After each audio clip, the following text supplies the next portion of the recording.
Hey guys, Mike here. So today's cult classic review is 1997's The Fifth Element, starring Bruce Willis as Corbin Dallas and Mila Djokovic as Lilo. So The Fifth Element is set in the colourful future, where a cab driver becomes unwittingly part of a quest to search for a legendary cosmic weapon to keep evil and Mr. Zorg at bay. And so we have The Fifth Element. So guys, this is a movie in this series that before reviewing it and watching it today, I had not seen it before. Though I heard really good things about it and I had quite high hopes going into it. So first of all, I really love the setup for The Fifth Element. It had a lot of good sci-fi elements, it had an intriguing plot, and it looked like it was setting up an interesting story. And I say The Fifth Element, for the most part, has a really solid story. The plot's simple enough to follow, and the world building is excellent and always keeps you invested. But now let's talk about some of the cast. At this point in time, Bruce Willis was pretty much at the height of his power. From the late 80s to the early 2000s, Bruce Willis was unstoppable. And this is one of those movies that further illustrates that point. I wouldn't say that Bruce Willis's character is the most layered of all characters. He's got great charisma and he's just layered enough to keep you invested in the story as a whole. And as well, for Mila Djokovic, this is easily the best performance I've ever seen her give. Not that I've really seen her in many things, but this is easily the best thing I've seen her in. And she was easily the most interesting character in the whole film. There was a lot of intrigue around her character, the made-up language for her was really fun. And she was just a likeable character as well. Though, when it came to her chemistry with Bruce Willis's character, that's where I kind of took a bit of issue. Because don't get me wrong, the two of them are great and they really play well off each other. The only thing I really took issue with was the fact that they had a romantic relationship. I mean, at this point in time, Bruce Willis is 43 and she's 22.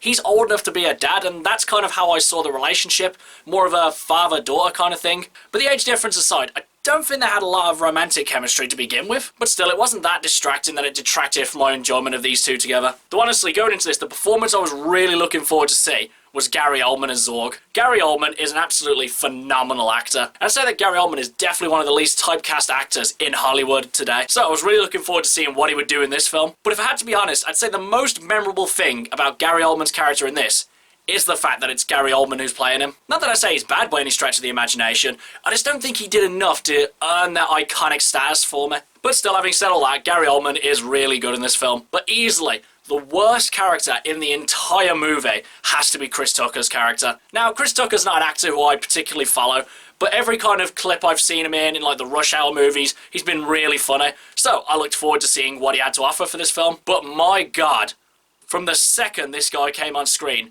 I just wanted to turn the movie off. He was loud, he was obnoxious, he was whiny. He's pretty much that damsel in distress character which ruined most movies. For me, it's like in the Sam Raimi Spider-Man movies, easily the worst part of those is when Kristen Dunst is screaming the whole time. And that's exactly the same thing here. Every time Chris Tucker's character came back on the screen, I just wanted to turn the film off. Honestly, I would have completely changed the script and wrote his character out. Because honestly, I don't think he really offered much to the story, and if he wasn't in there, I don't think the outcome would change all that much. The only reason that Chris Tucker's in this film is for a means for Bruce Willis's character to go where he needs to go, and so they have a fourth person in the final scene. That's literally it. And you easily could have written a less obnoxious character. I know there are probably a lot of people out there who really love this performance, but I'm definitely not one of them. From a technical standpoint, The Fifth Element still looks really good. I will admit, some of the CGI is a bit lackluster by today's standard, but for the most part, it still looks really good. And I'd say, Chris Tucker aside, I found that I quite enjoyed this one. So, would I consider The Fifth Element a personal cult classic, and would I recommend that you guys should see it? If I had to be honest, Chris Tucker's character is pretty much the main reason why I wouldn't put this film as a personal cult classic. But really, in a more broad sense, though I did quite enjoy this one, I don't think it really offered enough for me personally to put it as a personal favourite. But as whether you guys should watch this one, I can definitely see why The Fifth Element is a cult classic. And I'd say it's definitely worth checking out. It's got a decent story, it's got likeable characters for the most part, and it's just really fun and entertaining overall. So in a nutshell, I'd say, watch The Fifth Element. Okay guys, that's my cult classic review of The Fifth Element. Do you love it? Do you hate it? Whatever you think, drop it in the comments below. Until next time, I've been Michael. See ya!